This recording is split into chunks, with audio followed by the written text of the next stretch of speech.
Hola, ¿qué tal? Muy buenas a todos. Nosotros somos estudiantes de la Universidad de Aquino Adabol, del primer semestre de la carrera de Enfermería, de la subsede Santa Cruz, Bolivia. Y con mis compañeras Edith Cori, Elizabeth Mamani, Belén Jiménez, Juana Hermosa, Fernanda Solís y mi persona, Danta Ayala, le estaremos hablando de un tema bastante interesante, que es la enfermería en el descubrimiento de las enfermedades. Y estaremos hablando de la cirugía, de los hospitales, de las transfusiones de sangre, de las vitaminas, de las vacunas, de la limpieza, de la desinfección y lavado de manos y del descubrimiento de algunos instrumentos médicos. En los años 50 y 60 se abrieron múltiples escuelas en diferentes puntos del mundo y se dieron los pasos necesarios para organizar y dar conocimiento de esta profesión. Posteriormente, las universidades habilitaron los programas de especialización en enfermería. También da comienzo a los grados a nivel licenciatura, lo que también nos da acceso a los grados de magíster y doctorado en su propia disciplina.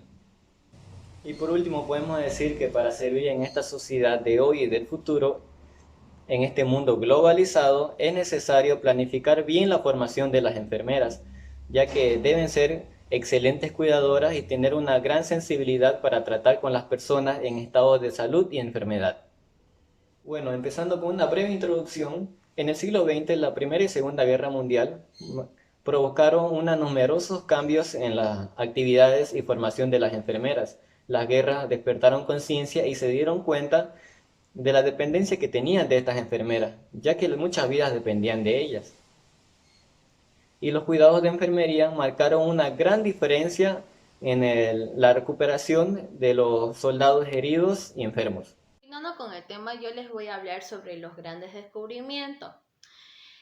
Los remedios y enfermedades avanzaron, pero no siempre fueron para bien. Cuando el hombre se asentó sobre la faz de la tierra, pues, es decir, cuando tenía un hábitat caníbal, eran infectados por parásitos, virus, protozoos y diferentes parásitos, ¿no? Y a pesar de que fue evolucionando el hombre y fue teniendo una vida sedentaria, no fue para bien, sino que empeoró. El primer tratado medicinal fue en egipcio y fue llamado por Papyrus Eber. Bueno, la cirugía. La cirugía fueron practicados por los egipcios, eran practicados por los egipcios, practicaban lo que es la trepanación, que son las operaciones craneales hace 10.000 años atrás. También practicaban lo que eran las fracturas, dislocaciones, todo eso, pero las infecciones eran fatales, ¿no? Los hospitales. El primer hospital fue fundado por el obispo Landry, eh, el hospital Dieu, y pues los hospitales en lo que era respecto de los médicos no avanzó mucho, pero sí en lo sanitario, entonces fue un uso, se utilizó o se dio uso en lo que es los hospitales, ¿no? Luego las gafas se lo debemos a un señor italiano en 1280, cuando él tuvo la gran y brillante idea de unir dos vidrios cristalinos y unidos con una, mm, ¿cómo se llama esto? Unidos con cadena, ¿no? Entonces, él fue el que tuvo la gran idea para que nosotros podamos ver con mayor visibilidad. Luego tenemos las transfusiones.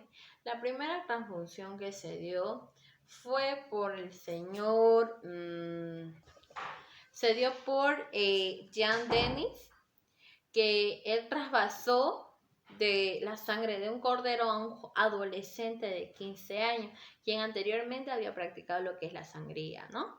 Luego las vacunas. En las vacunas tenemos que fue utilizada por primera vez por el inglés Edward Jenner, que fue el 14 de mayo de 1796, que extrajo un virus por la granja contaminada, ¿no? También vemos diferentes vacunas. En 1796 se aplicó lo que es por primera vez la vacuna de la viruela. En 1880 se descubrieron gérmenes, lo que son estos señores Koch y Pasteur, y descubrieron diferentes enfermedades como la cólera y rabia y realizaron una vacuna contra eso. En 1891, Helmich y Kitazov hicieron elaborar una vacuna contra el tétano. Continuando el tema, les voy a explicar de las vitaminas. En el siglo XVI, los marineros holandeses fueron los primeros en introducir cítricos en su dieta para evitar las terribles secuelas del escorbuto, como la caída de los dientes, debilitamiento de los huesos y otros. En 1753, James Ley aconsejó introducir una dieta de los hombres de mar de jugo de limón y otro tipo de frutas. Ley no sabía lo que prevenía esta terrible enfermedad. No era la fruta, sino uno de sus ingredientes, el ácido ascórbico, rica en vitamina C. Los marineros anestésicos consistían en narcóticos del tipo de mandragora. En la Edad Media, los dentistas utilizaban el beleño asimismo como anestesia local. El primer anestésico general, el éter, fue empleado por primera vez en Estados Unidos. Al dentista William Morton se le atribuye el descubrimiento de la anestesia. En 1844, Morton constituyó un aparato para administrar el éter y lo probó con un paciente al que, luego de dormir, él le trajo una muela sin que sintiera dolor. La aspirina, como tantos otros remedios, tiene un antecedente remoto en la antigüedad. Los médicos griegos recetaban a sus pacientes para combatir el dolor de cabeza un preparado de sauce. La moderada aspirina derivaba la salicilina que se encuentra en los sauces, provocada un dolor de estómago. La aspirina fue introducida en 1854 por el químico alemán Karl Friedrich Oebecker. La penicilina, en el siglo XX, mientras realizaba una investigación sobre la influenza, el inglés Alexander Fleming observó accidentalmente cómo un cultivo que realizaba las bacterias desaparecían por un efecto de penicilina. Esta observación llevaría a la concentración, la elaboración y depuración. La penicilina actúa matando a las bacterias, como inhibiendo su crecimiento, mata solo el organismo que está creciendo y reproduciéndose. Es eficaz contra una gama amplia de enfermedades causadas por microorganismos. Mi nombre es Juana Hermosa Guzmán. Yo voy a explicar sobre la limpieza, asepsia, antisepsia, esterilización, desinfección hospitalaria, lavado de manos y desinfección incorrecta del personal sanitario.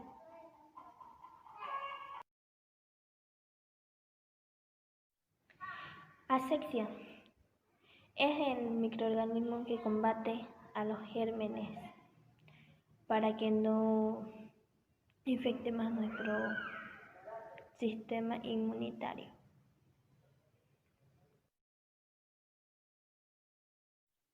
La antisepsia, procedimiento que decide eliminar o destruir todo microorganismo y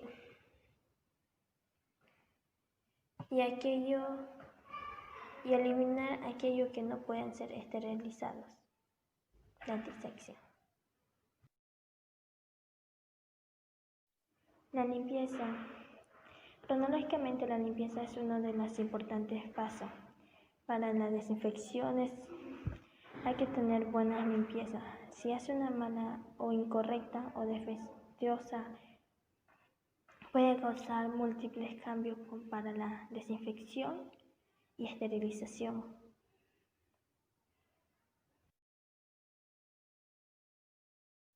Desinfección del personal sanitario y cuándo debe lavarse las manos. Desinfección del personal sanitario debe lavarse las manos antes y después de comer, antes y después de ir al baño, antes y después de atender a un paciente, antes y después de atender al paciente infectado, antes de salir de la habitación, antes de tomar muestra.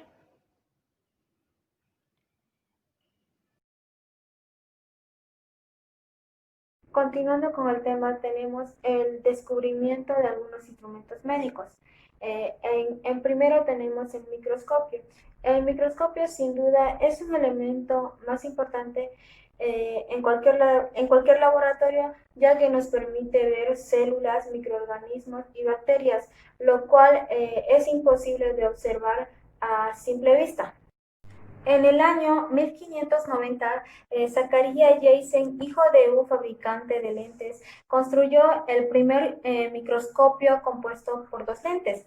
Y en el año 1610, Galileo Galilei fabricó un microscopio compuesto con una lente convexa y con otra lente cóncava, similar al de Janssen. Y describió los patrones genéticos de ojos de abeja. Y en el año 1665, Robert Hooke construyó un microscopio compuesto, el cual contaba con dos lentes que eran objetivos y unos oculares. Y a través de este observó tejidos, cabellos y insectos. En el año 1673, Anton van Leeuwenhoek diseñó y construyó numerosos microscopios simples, todos ellos conformados por una lente y capaces de aumentar hasta 300 veces el tamaño de imágenes. Con estos microscopios observó glóbulos rojos, ácaros y piojos. Y también encontró diversos microorganismos en una gota de agua.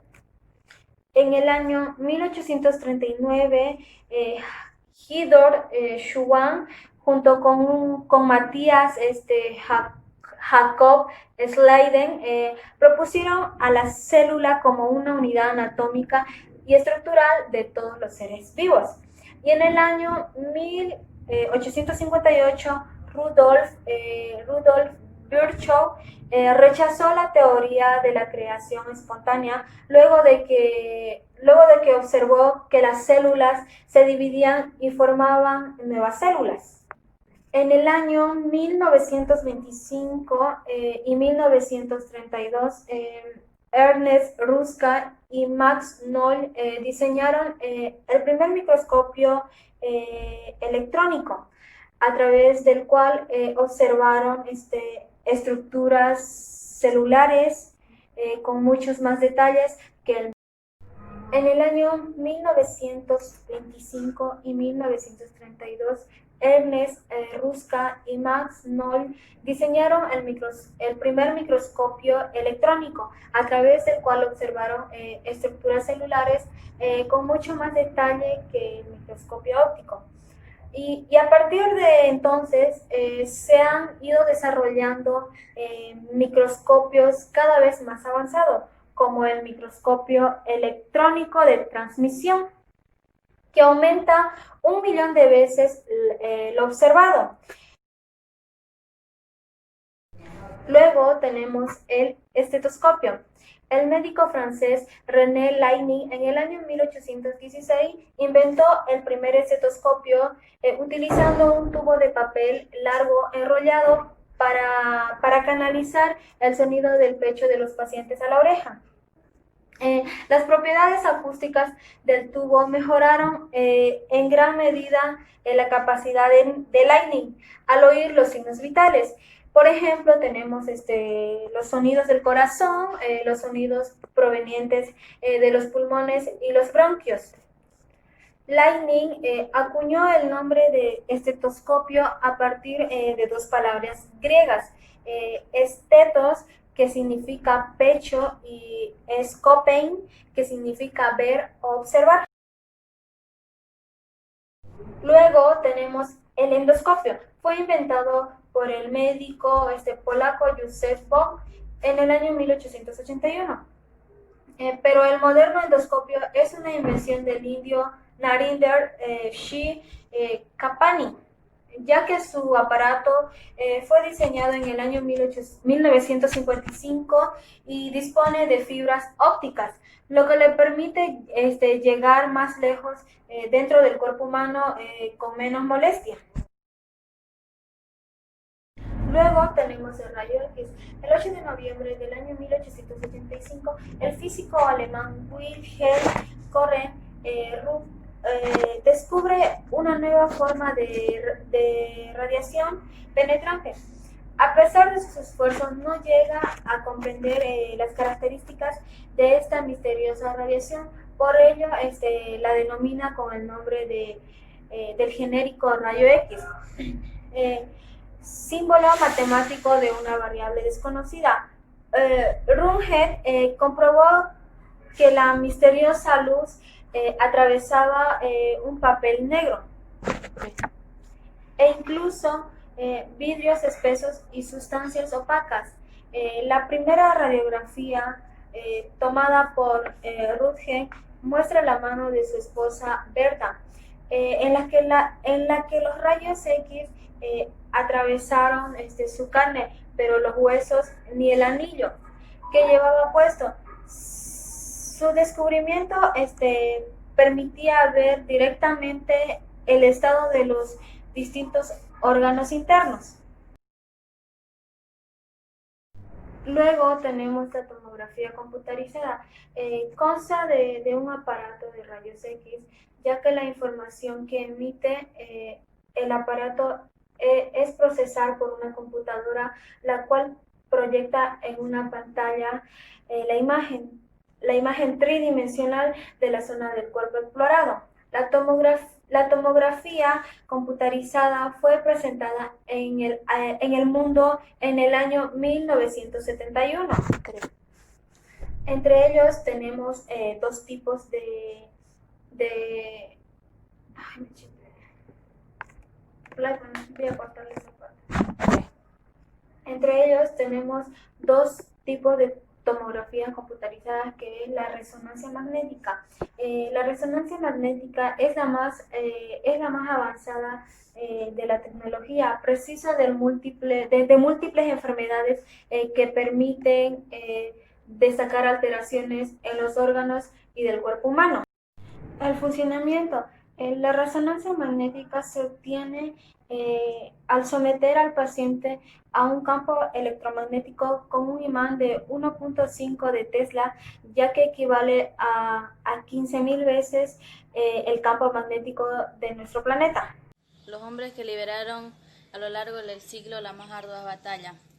Estos hombres tuvieron que defender lo que es la salud humana. Estos 5 grandes personajes son Jonas Sykes. Jonas Sykes nació en la ciudad de Nueva York, proveniente de la familia inmigrante ruso-judía.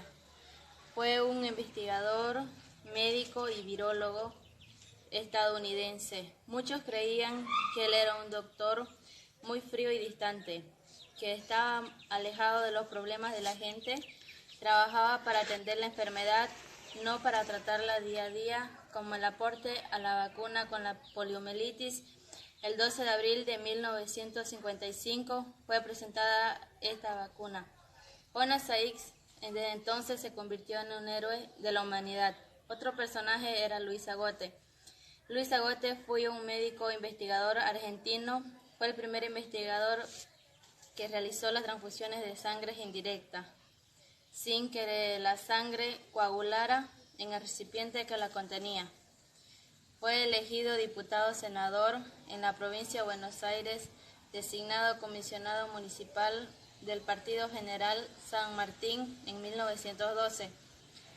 Agote falleció en la ciudad de Tordea el 12 de noviembre de 1954, exactamente 3 días después de haberse cumplido los 40 años de la primera transfusión de sangre que lo tuviera él como principal protagonista. Otro personaje era Albert Brue Say. Albert Brue, nacido Starferteins en 1906, polaco y legado a los Estados Unidos en 1821, y después de Juana fue el segundo héroe que derrotó a la poliomielitis en 1955 usando, al contrario del SARS, un virus vivo. Logró la vacuna definitiva, que era muy fácil de aplicación, sobre una gota de azúcar. También participó de una manera muy activa en la investigación de antigripales. Otro personaje era César Miltein. Los argentinos ignoraban su existencia de César. En tiempos políticos difíciles, César eligió Londres para trabajar e investigar, y en 1984 su país lo conoció cuando fue consagrado por el Premio Nobel de Medicina. Los anticuerpos monoclonales a partir de las células híbridas que puedan a la manera de impactar un objetivo con una sustancia química y potencia una arma clave para tratar el cáncer. Y por último, el personaje Christian Barnard. Christian Barnard, el 3 de diciembre de 1967, junto con un equipo de 30 colaboradores, reemplazó el corazón de enfermo de Louis Wisconsin y un comerciante de 55 años por el de Denise Darwin. Muerte en un accidente en el primer trasplante de corazón. Una neumonía mató al paciente 18 días después, pero el gran camino estaba abierto. Eso sería todo en cuanto a los grandes personajes que liberaron a lo largo del siglo las más arduas batallas contra las enfermedades. Gracias por todo y nos vemos en un próximo video.